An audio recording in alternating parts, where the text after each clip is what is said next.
শিৱসাগৰত বানে লৈছে ভয়ংকৰ ৰূপ।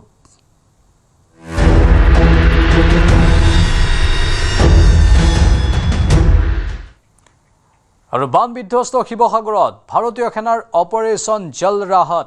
শিৱসাগৰৰ বানাক্ৰান্ত অঞ্চলত হেলিকপ্টাৰেৰে অপাৰেশ্যন। বানাক্ৰান্ত ৰাজ্যক উদ্ধাৰৰ বাবে ভাৰতীয় সেনাৰ এই অভিযান। দৃশ্য দেখুৱাইছো। ভাৰতীয় সেনা বানাক্ৰান্তক উদ্ধাৰৰ কামত লাগি পৰিছে। হেলিকপ্টাৰ ব্যৱহাৰ কৰিছে ভাৰতীয় বায়ু সেনাই।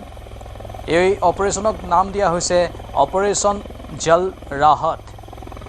শিৱসাগৰৰ বানাক্ৰান্ত অঞ্চলত এনেধৰণেই হেলিকপ্টাৰৰ সহায়ত অপাৰেশ্যন চলোৱা হৈছে আৰু বানাক্ৰান্ত ৰাজ্যক উদ্ধাৰৰ বাবে ভাৰতীয় সেনাই এইদৰে অভিযান চলাই আছে।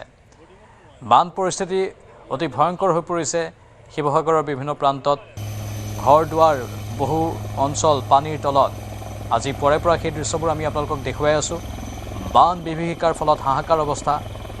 উজনিত ইতিমধ্যে মানুহৰ মৃত্যুও হৈছে আৰু তাৰ মাজতে ভাৰতীয় সেনাবাহিনী নামি পৰিছে উদ্ধাৰ অভিযানত।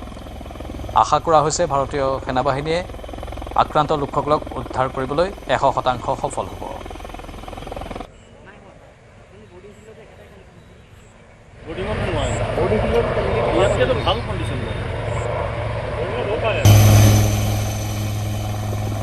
এবাৰ গুৱাহাটীৰ কিছু খবৰ। বানৰ কবলত